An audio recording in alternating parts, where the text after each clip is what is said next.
We're talking today to our manager group of Yep. managers. And I think that, I mean, you don't have to be a manager for very long before you feel torn between running your team and all of the work that you have to do to communicate upward to the remainder of the organization, your boss, etc.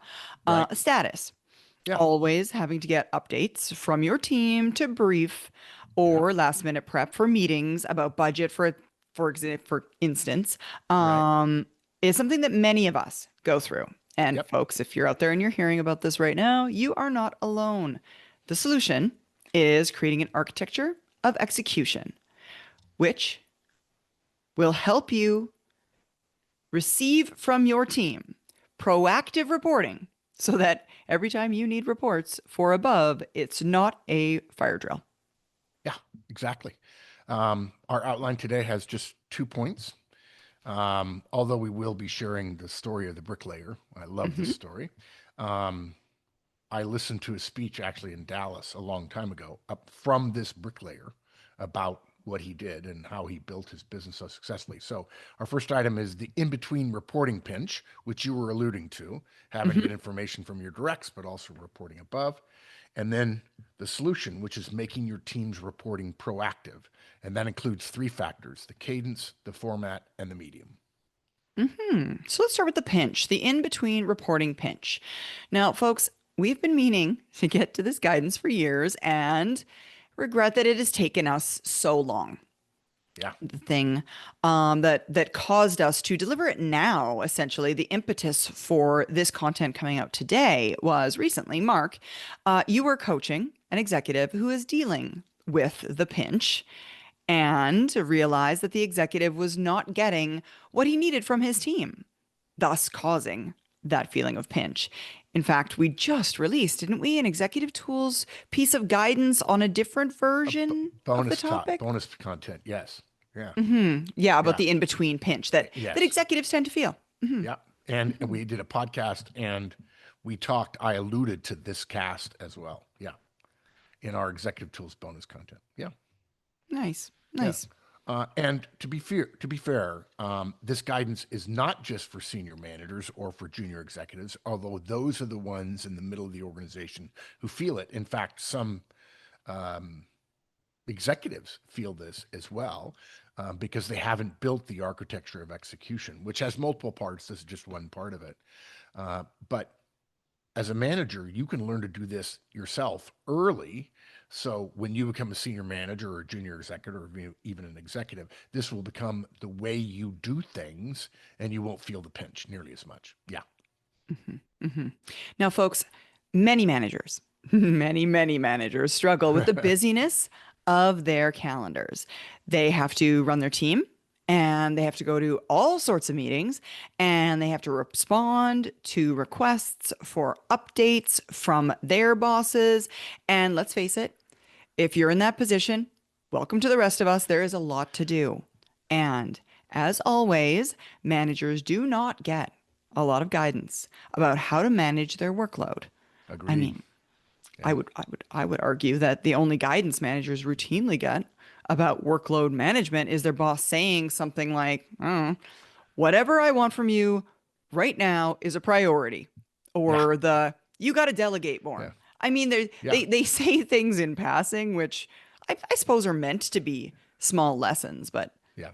don't. I'll even go further and say those senior managers or directors who are pushing on their directors or their managers went through the exact same thing. In many Mm, cases, they didn't have an architecture of execution, this part that we're talking about today. And yet they feel no sadness, yeah. no connection to what the managers are going through. And I talked about this to someone recently that it might have been in one of our effective executive conference cohort meetings. Actually, I think it was just this morning, how there is so little appreciation. No, you know what, Sarah? I think it was on our 20th anniversary cast. Oh, Somebody yeah, asked a question yesterday. about it, and I said, um, because there are people getting to the top of the organization right? There are. Mhm. There are people at the top, and the vast majority of them do come from inside.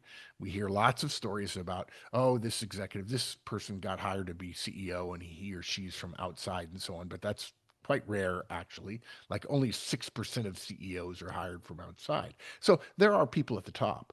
And they just have no empathy for the people at the bottom Yeah. because what they think is, what they say to themselves is, well, I got through it. And actually, that process of being miserable is actually part of the challenge. And I'm like, yeah, but it's Mm, also an incredible drain on your organization's effectiveness and efficiency. Why don't we, when we become senior managers, help our managers do the things we did that obviously got us promoted to senior manager or director or senior director or junior vice president, assistant vice president, whatever? There's just a real lack of, hey, I was there before. I yeah. know what you're going through. Here's some stuff I learned. It's this survival of the fittest because managers are underserved and undertrained, as we've said for many times. In fact, I think I mentioned that in our 20th Hmm. anniversary Yeah, letter you that went did. out to the entire community. Yeah.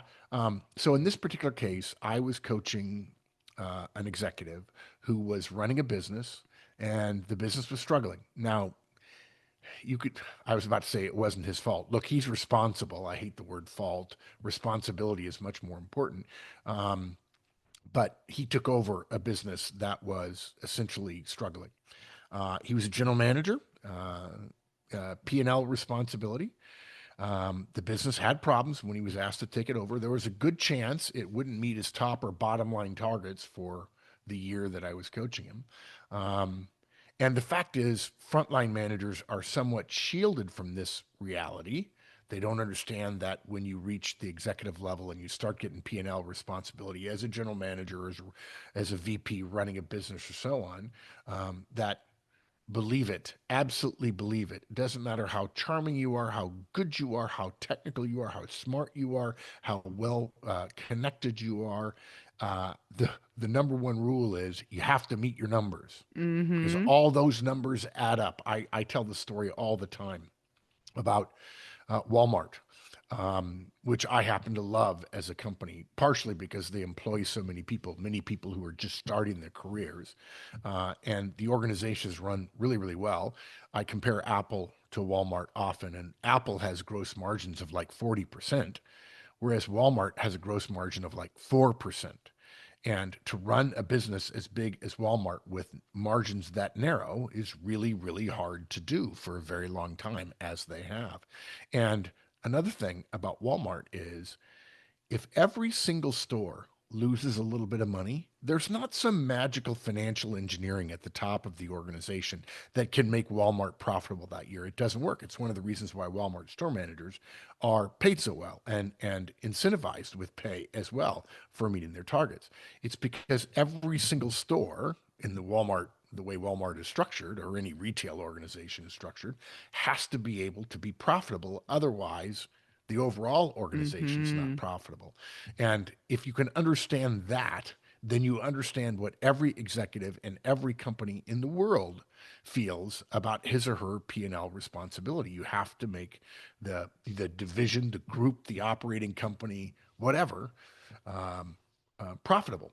Hmm. And it's not easy, but most frontline managers and maybe even some senior managers are probably not exposed to that yet. But this person was dealing with that.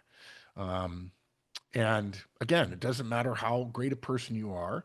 What matters is hitting your numbers. Hit your numbers, life is easy. You're left Hmm. alone.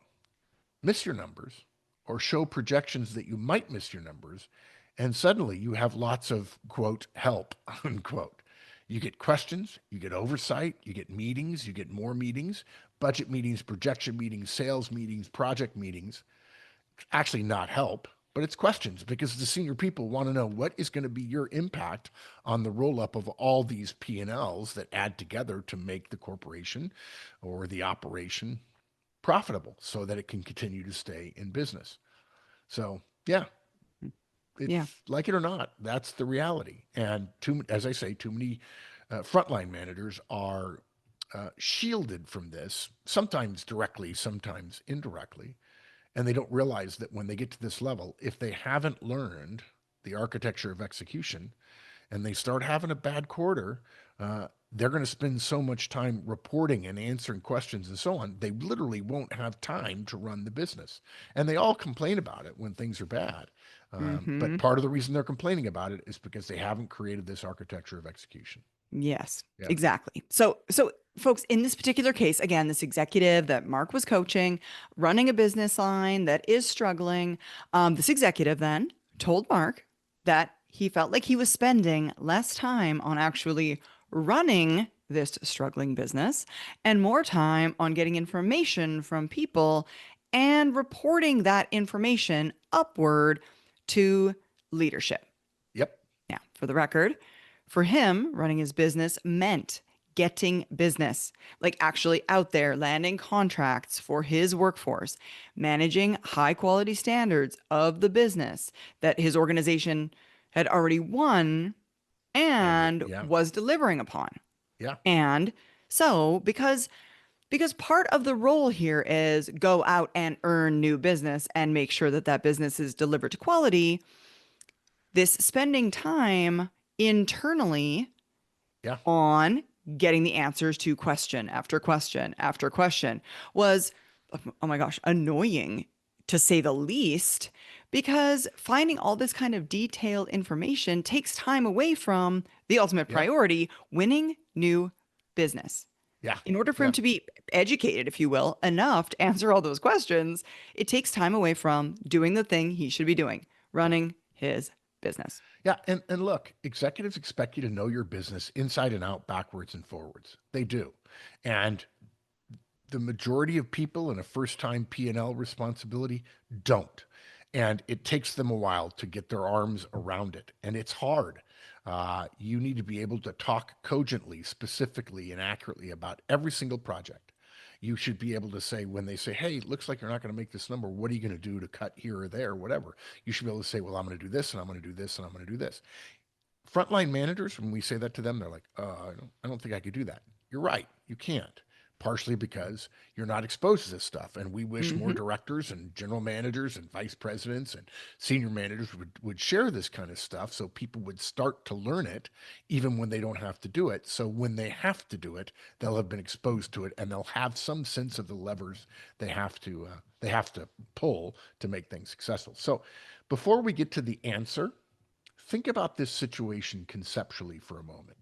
This executive was basically between his leadership and his own organization, his part of the P&L.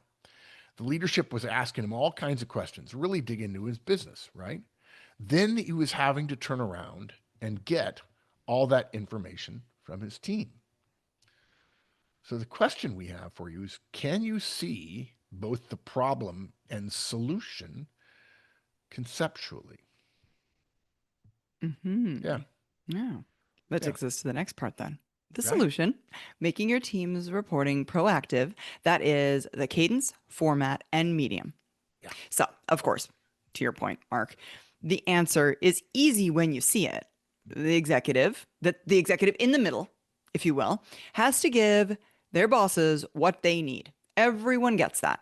yep, But why shouldn't the exact same principle apply to this executive and their directs? right. Why should he be always shuttling between corporate and field staff, having to ask questions of the team only just to pass them on to the leadership? Yeah. And the reason is this exec didn't realize his team's reporting to him was not proactive enough. He hadn't yet figured out that work isn't done until it's reported on being done. We've railed about this for 20 years now, the difference between tasks and deliverables. Hmm. Um, he hadn't figured out that his organization's job was to proactively give him the information. He should never have to ask for it. They need to give him the information he needed to both manage them and to be able to speak specifically and persuasively about his business to the leadership. This executive was asking and then giving. Actually, he was asked and then he had to go ask and then he gave it back to leaders. And that can be solved if you have built an architecture of execution where your people are obligated proactively to report to you on their status, not just to do the work, but to actually report on the status. Which takes us to the story of the bricklayer. Yeah.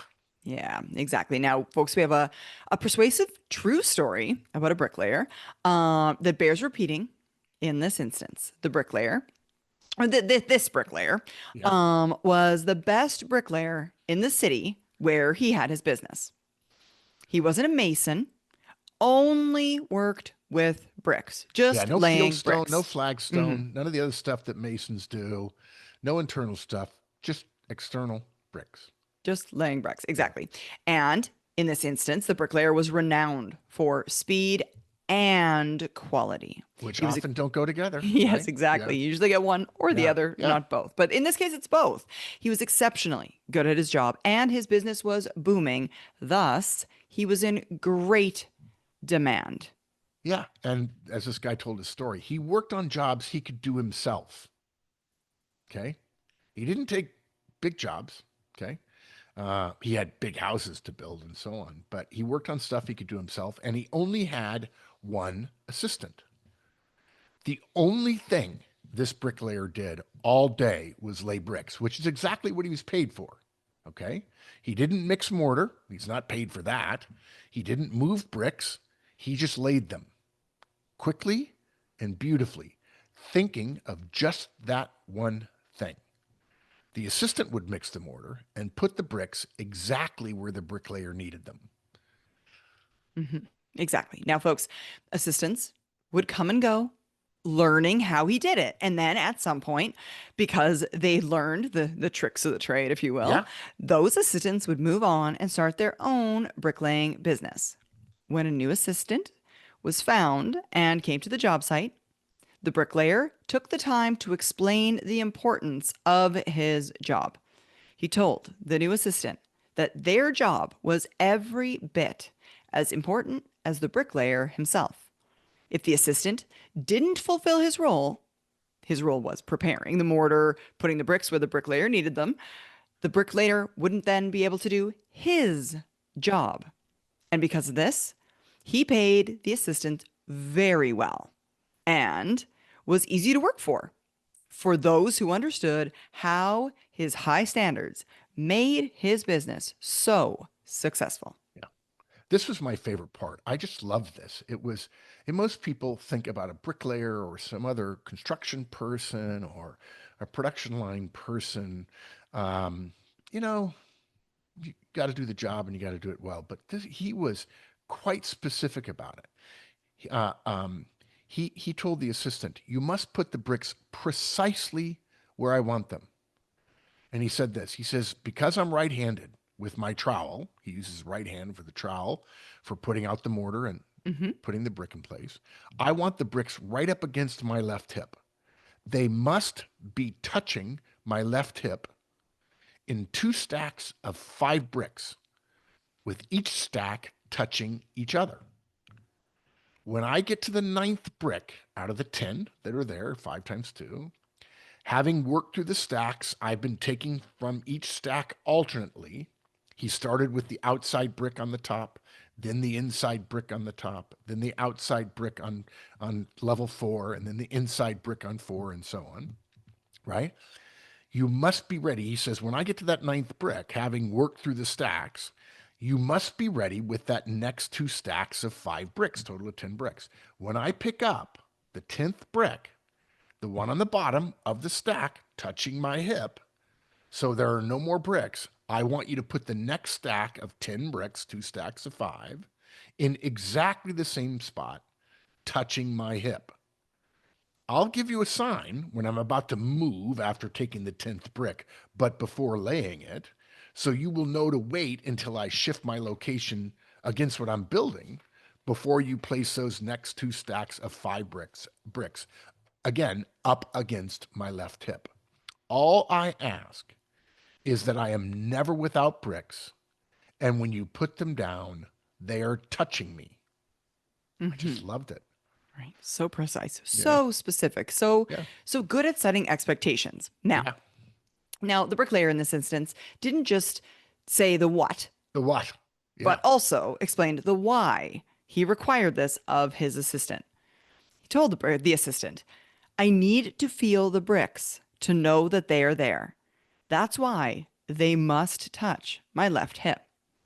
If they're always in the exact same spot, I do not have to think about where they are. I can reach for them automatically without taking my mind or eye off of the beautiful, efficient work I am doing of laying the bricks. I do not have to think about anything but laying the bricks beautifully. And this allows me to work much faster than my competition, and yet at the same time with more beauty. So ultimately, I can actually charge less for higher quality work because it takes me less time to finish a job. And this is why I'm in demand and why I can pay you so well. I lay bricks. It's what I'm good at and what customers pay me for. And I've learned that thinking about or doing anything else on the job other than laying bricks beautifully and quickly is wasteful for this business. We can work together, and that's why my standards are so high for you. You will get one warning for not having the right number of bricks in the right arrangement at the right time without distracting me. One warning. That's it. If you fail a second time, I will find a new assistant to replace you. Even with the time it will take me to replace you because of your failure, this way of working is still faster than tolerating anything less than full compliance with the quality I demand of you. Yeah, again, people just don't think about jobs like this being thought of in this way. The Hmm. precision, the accuracy, the focus on beauty and on efficiency and speed and what it takes in terms of managing things precisely. And hopefully, the analogy has become plain for everybody. If your job is to run, and I don't really like that word, but we use it a lot, more importantly, to grow your business, there is information you need to do that. The people that work for you know the information you need. We talk about this all the time. How many managers in the world have assigned some task? Maybe they didn't write it down. The director didn't write it down, but it's pretty clear. Hmm. I need that report, that budget report on Tuesday. Okay. First of all, Tuesday is not a good deadline. It needs to be an hour, like 2 o'clock Hmm. or 2:15 or whatever. With the time Um, zone in my right. experience, sir. Yeah. Yeah. In many cases, yeah. And Yeah. in the remote world, sure, of course, right? We're working across time zones now. Uh, um, they have information.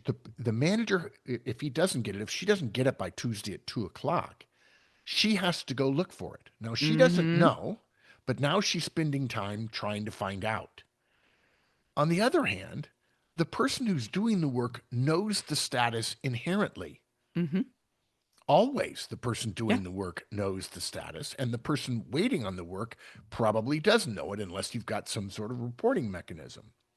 And so that's why assigning a deliverable like send me the budget report by 2 o'clock on Tuesday. That way at 2 o'clock, there's not going to be any question. Either you have it or you don't. And you can probably send a note and say, where's my report at 2:01 if you wanted to. But again, the that work for you know the information you need. You should not have to ask for it. We've all been annoyed by having to go find something when in fact that information exists in the organization, but the person who needs it doesn't have it because again, poor communication.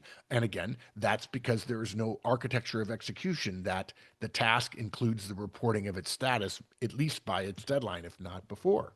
You know, Mark, I would say it goes both ways. In my experience, when we don't set clear deliverables, giving timelines on Right? those tasks, directs are equally annoyed. We Sure. keep asking about it and we keep asking about it and we keep asking about it. But you said Tuesday.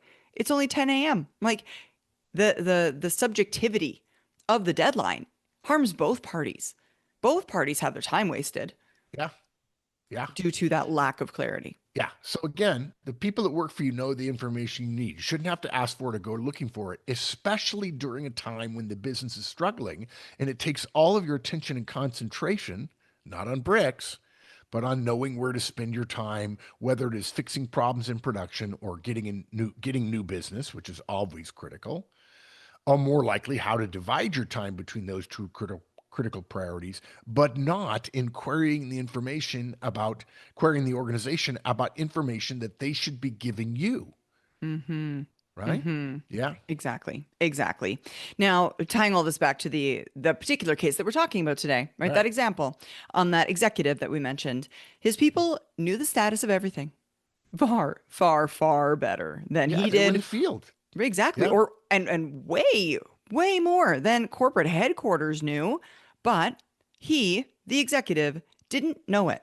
Yep. He felt embarrassed every single time he was questioned about production status because sometimes leadership asking probing questions that you don't have an answer for makes you look a fool. Yeah. So every time he was called by headquarters or called into headquarters, another hole in his knowledge was revealed to him and everyone else. And he would then have to go back to his production managers and ask increasingly more questions.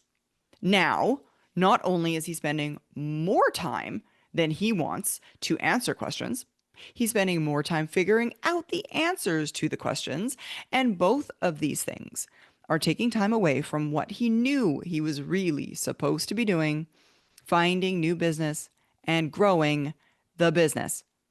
Yep. What's more, every single minute he spent asking questions was a minute he didn't have, but also a minute for his production managers spent away from managing their production processes. Yeah. Everyone's time. Yeah. Everyone's time is being taken and wasted by the asking of questions when proactive Yeah. communication could have solved the problem Exactly. in advance. All of this is because his reporting processes were weak. His assistants were not putting the bricks exactly where he needed them to be so that he could do the work that only he could do. You don't want to send your assistants. Certainly don't tell corporate that you need to ask the guy in the field about that. I don't know, right? So, what did we recommend he do? And that's simple, and that's part of the architecture of execution. For the key outputs and metrics of your organization, different everywhere, of course, the effective manager, and you can do this as a frontline manager with your individual contributors, learn this architecture now. The effective manager figures out a cadence, a format, and a medium for her directs to report on the status of the work proactively. You don't want to be asking your people questions. You want them telling you the kinds of things you need to know so that you can answer those questions without asking them. Mm-hmm. That's exactly it. So let's start with cadence. By cadence, we mean how often these reports need to be given you, right? And in many, if not most cases, the cadence that you're going to want them to come to you is weekly. Yep. This means if you're a manager, you should be getting detailed status reports from your directs and from their directs about the status of the work that they are doing. If there are several levels of reporting up to you, that's okay. The cadence will be weekly, but perhaps your status this week on Wednesday will only include work status through Monday, or maybe in some cases Friday of last week. And that's fine. It's perfectly fine. This is one of the reasons why large organizations only report on total corporate output numbers quarterly, and they typically do so several weeks after the quarter is closed. Yeah. And yes, in some cases, the cadence might be monthly, but beware. If you start to slip against your numbers, corporate or leadership or your boss won't want to wait for monthly and is going to start demanding weekly updates. So, best to start at weekly Yep. because that way Yep. you've got your bases covered. Essentially, your Yep. bases are covered. Exactly. Yeah. And believe me, your people are going to complain about this if you don't have this architecture in place, this proactive reporting architecture in place. Now look, it's not expected that you know up to the minute numbers, right? So your directs don't have to update you that often. Now, look, there are measuring systems and management systems that do give you up to the minute or at least daily reporting. And we recommend you know those reporting outputs, but we encourage you to take advantage of all the systems that are available to you in your organization. but it always has to be supplemented with human communication because no system is comprehensive enough. I'll never forget sitting in a briefing where a general manager was asked about, well, tell us about this project. And he said, well, it's yellow. And they said, why? And he says, well, I don't know. Well, the system reported as yellow. Hmm. Maybe the project manager did what she was supposed to do and updated the status, but corporate didn't have the ability or didn't take the time to open up that project and look at what tasks or what issues caused it to be yellow. But you need to have that. And so your proactive reporting Hmm. can't just say, sure, put it in the system, that'll be good enough. And the system tells you it's yellow. You have to know why it's yellow. Yeah. Frankly, you have to know why it's green. Although why it's green is generally not the issue. People are like, how's that going? We're green. We're good. Everything's done that's supposed to be done. But yellow or red, then you're going to have to know more details. And again, if you can't suss that out from the systems that your organization provides you, you think to yourself, well, I've got to ask. No, you don't.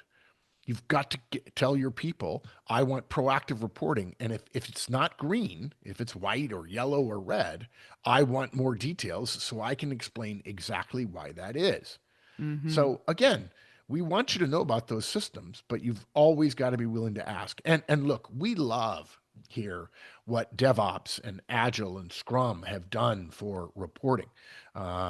Some of the information radiator ideas that they have pioneered. We love those things, right? This is a tote board, and everybody sees it in their office. It tells you exactly what's going on, what work is done, and what work is undone, and what the backlog is, and so on. We love visible status boards in production facilities. But I've been in a lot of facilities that have visible status boards that are clearly outdated. And that's Hmm. bad juju. You want to get rid of that as quickly as you possibly can. If you've got a system and you're asking people to update it, hold them accountable for updating it. Hmm.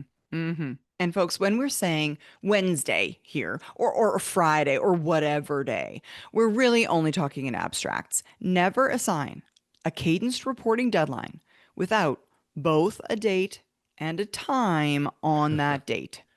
So if the deadline is Tuesday at 2 p.m., at 2:01, your subordinate manager is late. Give them some feedback. Now, for those of you that know the feedback model, make sure that when you're giving that negative feedback, you bear in mind the fact that you must also have been giving them positive feedback when they meet the deadlines. Please don't just talk to Yeah. people about deadlines when the deadlines are missed. Also, when the Yeah. deadlines are successfully met, Yeah. positive I, t- feedback. we tell people all the time, look, you're doing one-on-ones in order to build trust. If you then don't give positive feedback because you believe, like the rest of the world believes, grossly wrongly, mistakenly, galactically, stupidly, that quote feedback unquote is essentially always negative feedback, you will be burning the trust you're building Mm-hmm. by only giving negative feedback. Now, I have had this conversation with hundreds, maybe even thousands of managers. I say, look, if there were 7 tasks that were supposed to be done this week and they're all done, you could give them 7 bits of positive feedback in your one-on-one. And or you could say, hey, when you're green, essentially encompassing all 7 of those tasks, I really appreciate it. It shows me you're on top of things. Well done. Now, what people say in response, managers have been saying this for years to me. They say, well, but I'm just giving them feedback for doing their job. Well, yes, as we've often said, imagine a world where everybody came to work on time, was always on time for meetings, and met all their deadlines. I got to tell you, that is like the next thing that's going to happen Yeah. is profits are going to flow like clear mountain streams. It's going to be Oh, the heavens fantastic. open up for me. Yes, Like exactly. everyone's just Right? doing exactly what they're supposed to do. It's perfect to me. Exactly. And managers are loath to do it. And one of the things they say is, well, my people say, well, I'm just doing my job because there are some people who will say, I only want negative feedback. Well, those people are lying. We've tested this. We tested groups of managers. We said some of them you're going to do one-on-ones and then you're going to give no feedback. We compared that to a group that only gave positive feedback, and the group that gave positive and negative feedback, and the group that gave only negative feedback. And the negative feedback group scored last every single time. Now, nobody can say if you only give negative feedback, well, I was just doing my job. That doesn't that doesn't scan. It doesn't make sense. So you're left with how am I going to handle positive feedback? And Hmm. managers say, well, I don't want to do it because many managers unfortunately think that their job is to correct errors, which it's not. Your job is to deliver results and to grow, Hmm. to maintain retention. And when you get to higher levels as an executive, your job is to grow results and develop future leaders. But those people who say, "Oh, I'm just doing my job," and say, "Yep," and I'm just thanking you for it, and I'll always thank you for doing your job and doing it well. And the more you can do, the more I can pay you, the better your retention will be here, the better our relationship will be, and so on. I trust you. I want to build trust with you so you know I will treat you fairly about your performance. Imagine having a pretty good year and then only hearing about your mistakes on your performance review Yeah, and then not not getting a good. raise. It'd be like, dude, seriously, why are you treating this way? So okay. Um, so when we also say format. When we by format we mean what data or information do you want from each part of your organization. It's likely it's different for each part of your organization: engineering, sales, manufacturing, operations, logistics, whatever, and it will change over time. But there should be a core set of numbers, metrics, indicators. Um, Many with currency figures associated with them, dollar signs or pound signs or euro signs or what have you, but not all of them. And you should expect, you can expect, and you should demand in the form of this is a deliverable, and I Hmm. expect this on a regular basis at this particular time in this format. You should expect precise reporting on these things. If an item on a report can be a number rather than an opinion or an idea or a thought or a guess, then you should insist on a number whenever you can. Now, we're not suggesting you spend several weekends in a row trying to numerify everything on your report. You don't have to do that. There can be words in the report, particularly if it's related to qualitative issues like why something happened. Why is always a qualitative issue, of course, but insist on a number whenever you can. Hmm. Hmm. Okay, so that takes us through now cadence and format, and now Right. we're on to medium. Reporting cannot be verbal. It must be written. Yeah. The manager or executive who takes verbal reports and then has to write them down in order to present them is essentially doing the job of the bricklayer's assistant. When we say written, it must be in a corporate Well, reporting system. it Or might I'm be in sorry, a it court. Yeah. might be. It might be in a corporate reporting system. Or it might be a one page document online or a self created formatted document in another format. What there must essentially be a written historical record of what was reported, which, of course, is a written historical record of what was done. Yeah, and I'll go a little bit further. I Mhm. know some of you, you hear written, and unfortunately, thanks to the scourge of email, you immediately jump to email. But you cannot allow a proactive reporting system to simply be an email. It can come in the email, but the email must be formatted because we're talking about how your business is running. If you're a general manager or an operating company lead or vice president or whatever, if you have a P&L, you can't just be reading emails and extracting information out of that. You could choose to get the report in an email, but again, that email must be formatted. Okay. I particularly would say I would rather have attachments because I'm going to keep those attachments in files and I don't want to have to move emails around. And oftentimes, emails have other things in them. Mhm. I could see where you could create a pretty rigorous email format, and if people followed it, that's fine. But generally, having a separate document that the email refers to that essentially is the report, we think works better. Mhm. Now look, something else too.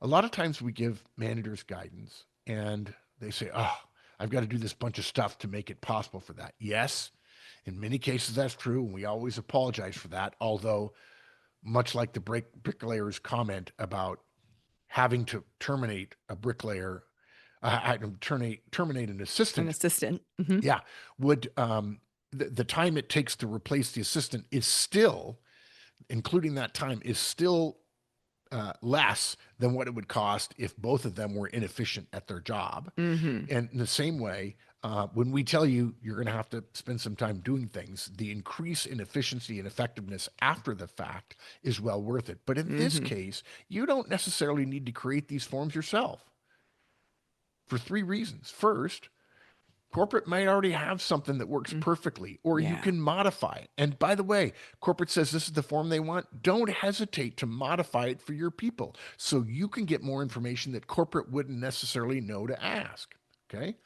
Second, you might know someone who does something like what you do, and you can steal and modify theirs. Gosh, I would suspect that in the manager tools community, you could find somebody. You could ask around, ask 20 of your friends. Anybody do something similar to this? And anybody got some reporting? Maybe it's not their form, but maybe it's their corporation's form that they know a friend of theirs uses. That's fine. Don't Yeah. try to create something from scratch. Find a template somewhere. If I you was need thinking, help, Mark, of the Manager Tools work management spreadsheet. oh my gosh. Why Yeah, exactly? we Why have wouldn't one, you we have folks. one and we've shared it. So Hmm. please, if you don't Hmm. know Yeah. about it, ask us and we'll share it with you. It's got all kinds of logic built into the Google Sheet, super easy. And the third reason is you can tell your directs what information you want to know and tell them to create the medium or the document. Yeah. Okay. Now, if five people are all doing the same thing, you could say, hey guys, I want you all to spend 15 or 20 minutes sometime in the next 72 hours, and I want you to come back to me with what you think the report should say. Now, person A is going to give you maybe 75%, and person B is going to give you 75%, and 50% of theirs is going to be the same, but some of the stuff is going to be different. Pick and choose for them. And by the way, tell them you want them thinking about this, about reporting, because this is a part of their job. It's not just Hmm. doing their job that matters, it's also reporting on it, and they might as well have a hand in the creation of the report that is going to reflect their job. And they're Hmm. also going to be probably a little more sensitive than you and a lot more sensitive than corporate about how long this takes to create. There are times when we've all had the experience of getting a form. I certainly know this is true in a mortgage application process. The amount of redundancy is unbelievable. Yeah. Incredible. Whenever you get involved with banks, it's redundancy in the extreme. Six different forms, and the top third of every form is the same with all the information, but it's not copied over, and so you have to write your address and your phone number and your bank account number on five different forms. All corporate needs them for different reason.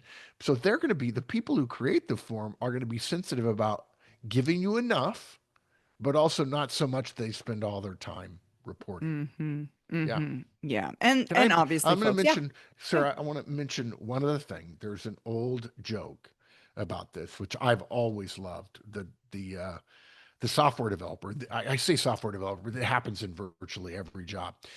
When managers start insisting on proactive reporting, one of the fundamentals of an architecture of execution. It happened to me. I heard a software developer say this to his manager. The manager says, "Okay, great." He asked, "Hey, is the code done?" "Yeah, it's done." "Okay, but I don't have it, and I need to have it to give it to this other guy. He's going to do the next module, or he's got to test it or whatever. So you got to report that it's done and that it's been uploaded to the code database or whatever." And the software developer said clear as day, "Do you want me to write code, or do you want me to report on the code?" Hmm. And the manager was the coolest answer ever. He said, "Yes," meaning no, you can't just do one and just, no, you're done and move on to the next thing. You Hmm. have to do both. And a lot of people, technical people more often than not, but plenty of people in legal and HR and operations and so on are like, yeah, that's extra work. And you actually say, no, it's the work. And you have been doing less than all of the work. You may think this is extra, but you're only doing 80 or 90% of the task. The other 20 or 10% is the reporting of the work, because human organizations exist to allow specialization of labor. But no one person's work is by itself complete enough for the organization to be successful. We work with other people. We have to notify other people about what's going on.